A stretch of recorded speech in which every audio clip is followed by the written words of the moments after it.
तारीख पर तारीख, तारीख पर तारीख, तारीख पर तारीख, तारीख पर तारीख। ये सिर्फ एक डायलॉग नहीं था फिल्म का, वो फिल्म की सच्चाई थी। ऑनरेबल सुप्रीम कोर्ट का आदेश आता है, ऑनरेबल हाई कोर्ट का आदेश आता है, वो हक्का बक्का रह जाता है। डॉक्टर एपी सिंह साहब, आपने बहस बहुत अच्छी की, लेकिन मुझे नहीं पता आप क्या बोले। कि हमारे देश में है क्या महिला आयोग, महिला हेल्पलाइन, महिला मंत्रालय, महिला हेल्प डेस्क, महिला थाना है, महिला के लिए फास्ट ट्रैक कोर्ट, महिला के लिए स्पेशल फास्ट ट्रैक कोर्ट है, पुरुष के लिए है नहीं। इस देश में 300 से 350 पुरुष प्रतिदिन आत्महत्या करते हैं। क्यों आत्महत्या करते हैं? कितने सांसद, कितने विधायक आत्महत्या कर लेते हैं बड़ी जिम्मेदारी के साथ। चाय बेचने वाला हमारा देश का प्रधानमंत्री बन गया, जिसकी मां आज दुनिया में नहीं है, लोगों के घरों में बर्तन साफ करती थी, वो देश का प्रधानमंत्री बना। तो निश्चित तौर पर बदलाव हो रहा है। हमारा उद्देश्य है व्यक्ति को जल्दी न्याय मिले, त्वरित न्याय मिले, जांच एजेंसियां अच्छी काम करें, पुलिस जांच एजेंसी अच्छी करे, बिना किसी राजनीतिक दबाव, प्रभाव, सत्ता के दुरुपयोग के बिना उस व्यक्ति को, एक गरीब व्यक्ति को भी न्याय मिले। लोगों में बुराई दिखती है, लेकिन मुझे महात्मा गांधी के सिद्धांत पर चलने में बड़ा आनंद आता है। मुझे किसी में कोई बुराई ही नहीं दिखती। इन सब मामलों को अगर देखा जाए, जो हाई लेवल के मामले होते हैं, अक्सर आप उसको डील करते हैं। बहुत से लोग कहते हैं कि आप सुप्रीम कोर्ट के बाहुबली एडवोकेट हैं, क्या मानना है? नहीं, ये बाहुबली, ये तो आप लोगों का है, नज़रिया है, अंदाज है, लेकिन अपने कार्य को पूरी कुशलता के साथ, पूरी लगन के साथ, पूरी निष्ठा के साथ, पूरे विश्वास के साथ, पूरी मेहनत के साथ, पूरी योग्यता के साथ, पूरे प्यार से उस व्यक्ति को न्याय दिलाने की परिकल्पना जो हमने उठाई है। लोगों में बुराई दिखती है, लेकिन मुझे महात्मा गांधी के सिद्धांत पर चलने में बड़ा आनंद आता है। मुझे किसी में कोई बुराई ही नहीं दिखती, मुझे उसमें अच्छाइयों की गिनती लगती है। मैं उसमें बुराई गिन ही नहीं पाता हूँ, मुझे अच्छाइयाँ ही गिनती दिखती हैं। तो अपना अपना अंदाजे, नज़रिया है। किसी को आप हाईलाइटेड कह सकते हैं, हाई प्रोफाइल कह सकते हैं, मीडिया ट्रायल केस कह सकते हैं, वो लोग आप बनाते हैं।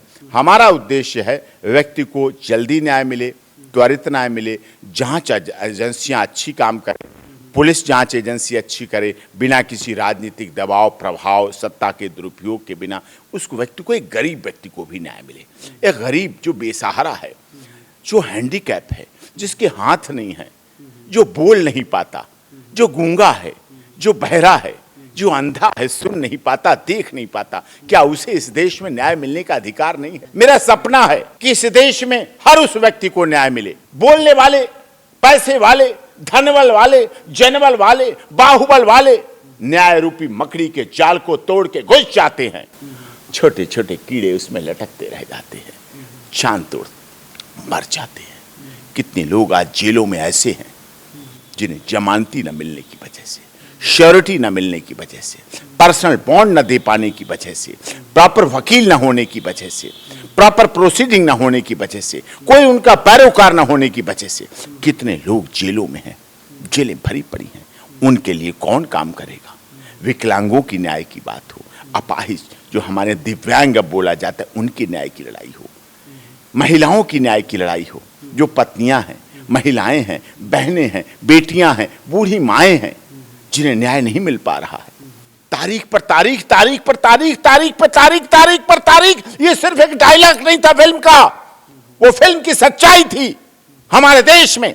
और आज भी ऐसा होता है, ऐसा नहीं ये खत्म हो गया है, ऐसा नहीं समाप्त हो गया है। हमने बेशक 76 साल में अमृत काल अपनाया, हमने बेशक honourable chief justice of India हो, चाहे हमारे देश की महामहिम राष्ट्रपति रामनाथ कोविंद जी रहे हों, चाहे वर्तमान में हमारे देश की महामहिम राष्ट्रपति द्रौपदी मुर्मू जी हों, गरीब आदिवासी परिवार से आती हैं। रामनाथ कोविंद जी आदरणीय देश के महामहिम दलित समाज से आते हैं। नीचे से देखा था उन्होंने, बहुत बदलाव का प्रयास किया। माननीय नरेंद्र मोदी चाय बेचने वाला हमारा देश का प्रधानमंत्री बन गया, जिसकी मां आज दुनिया में नहीं है, लोगों के घरों में बर्तन साफ करती थी, वो देश का प्रधानमंत्री बना। तो निश्चित तौर पर बदलाव हो रहा है, निश्चित तौर पर सुधार हो रहा है। हमारी जुडिशरी बदल रही है, हमारी न्यायपालिका बदल रही है, हमारे कानून मंत्री काम कर रहे हैं, हमारे ऑनरेबल हाई कोर्ट के जस्टिस, चीफ जस्टिस और ऑनरेबल सुप्रीम कोर्ट के जस्टिस, चीफ जस्टिस सभी काम कर रहे हैं। डिस्ट्रिक्ट कोर्ट के, छोटी से छोटी अदालत के, न्यायालयों के न्यायाधीश काम कर रहे हैं, बहुत इज्जत से, बहुत सम्मान से, बहुत आदर से। भाषाओं पे भी काम कर रहे हैं, विभिन्न भाषाएं हैं। हमारे देश में विभिन्नताओं वाला देश है। कोस कोस पर पानी बदले, कोस कोस पर वाणी, कहीं कहीं भाषा है, कहीं कहीं भाषा है।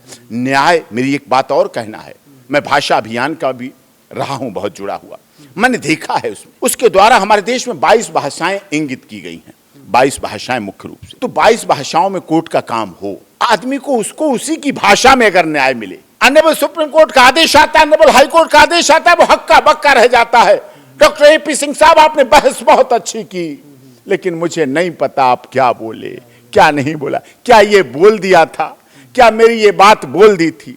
अगर उसकी भाषा में वो सुन रहा होता, अगर उसकी भाषा में ऑनरेबल कोर्ट उससे बात कर रही होती, अगर उसकी भाषा में अपोजिट पार्टी बोल रहा होता, उसका सीना 56 इंच से चौड़ा होके बढ़ जाता। अरे प्रभु श्री राम के हनुमान जी ने तो एक बार सीना फाड़ के दिखाया था, उसमें राम सीता के दर्शन हो गए थे। इस देश में लोगों को पता नहीं कितनी बार सीना फाड़ के दिखाना पड़ता है अपनी सच्चाई बताने के लिए, अपना सच बताने के लिए, अपने सत्य को बताने के लिए, माननीय अदालतों में नीचे से ऊपर तक। तो भाषाओं की बहुत जरूरत है, इस पर काम होना चाहिए। माननीय मोदी जी और honourable chief justice of India कर रहे हैं। न्यायालयों के आदेशों का ट्रांसलेशन शुरू हुआ है, लेकिन उसे पता तो चले वकीलों का क्या है, किस तरह से कई बार गुमराह हो जाते हैं, अपनी बात को वो चीज बता देते हैं, अपने डिमेरिट्स को नहीं बता पाते, अपने हानि को नहीं बता पाते हैं। तो वो चीजें भी हैं, लेकिन हमारे देश में न्याय स्पष्ट होना चाहिए, न्याय निष्पक्ष होना चाहिए। हमारे देश में न्याय की पराकाष्ठा जो तराजू है, न्याय का तराजू है, जो कानून की देवी है, बैलेंस होना चाहिए। और जो कानून की देवी के एक हाथ में जो तलवार है, वो तलवार उठनी भी चाहिए और अन्याय के खिलाफ बार भी होना चाहिए। चाहे अन्यायी राजा हो, चाहे अन्यायी रंक हो, चाहे अन्यायी फकीर हो, चाहे अन्यायी हार्डकोर क्रिमिनल हो, चाहे अन्यायी दुनिया की सबसे बड़ी दौलत का मालिक हो, उससे फर्क नहीं पड़ना चाहिए। न्याय की प्रणाली, न्याय का भेद हमारे यहाँ सच सच होना चाहिए, दिखावा नहीं होना चाहिए। सच्चाई पे न्याय होते हुए दिखना चाहिए, न्याय होते हुए मिलना चाहिए, न्याय एहसास होना चाहिए, न्याय का आभास होना चाहिए। दुरुपयोग नहीं होना चाहिए। कानूनों का दुरुपयोग होता है हमारे देश में, कई बार कानूनी धाराओं का दुरुपयोग होता है, कई बार ऐसी धाराओं का जो महिलाओं के रिड्रेसल के लिए बने हैं, महिलाओं के सदुपयोग के लिए बने हैं, उनका दुरुपयोग पुरुष को पीड़ित करने के लिए होता है। क्योंकि हमारे देश में है क्या, महिला आयोग, महिला हेल्पलाइन, महिला मंत्रालय, महिला हेल्प डेस्क, महिला थाना है, महिला के लिए फास्ट ट्रैक कोर्ट, महिला के लिए स्पेशल फास्ट ट्रैक कोर्ट है, पुरुष के लिए है नहीं। ना पुरुष थाना है, ना पुरुष हेल्पलाइन है, ना पुरुष मंत्रालय है, ना पुरुष हेल्पलाइन है, ना पुरुष डेस्क है, ना पुरुष के लिए स्पेशल फास्ट ट्रैक कोर्ट है, ना पुरुष के लिए कोई कोर्ट इस तरह की है जो पुरुष की सुन तो ले। अरे पुरुष के लिए कि हेल्पलाइन तो जारी करो।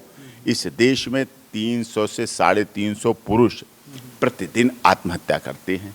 क्यों आत्महत्या करते हैं? लेटे हनुमान जी के नरेंद्र गिरी जी प्रयागराज आत्महत्या की, मध्य प्रदेश के माननीय दर्जा प्राप्त मंत्री बड़े संत आत्महत्या की, कितने आईएएस, कितने पीसीएस, कितने न्यायाधीश, कितने वकील, कितने डॉक्टर, कितने राजनेता, कितने अभिनेता, कितने पत्रकार, कितने किसान, कितने छात्र, कितने निचले स्तर से लेकर ऊपरे स्तर तक के लोग, कितने सांसद, कितने विधायक आत्महत्या कर लेते हैं। बड़ी जिम्मेदारी के साथ कह रहा हूं। थल सेना, जल सेना, वायु सेना के अधिकारी, कर्मचारी पीड़ित होकर सुसाइड कर लेते हैं। इसका मतलब हमारे कितने ऐसे योग्य लोग हैं जो प्रॉपर व्यवस्था ना होने की वजह से, अगर ये व्यवस्था हो तो शायद आत्महत्या से बच के हमारे देश के उन युवाओं का भविष्य बचाया जा सकता है। चलिए, बहुत बहुत धन्यवाद कीमती समय देने के लिए।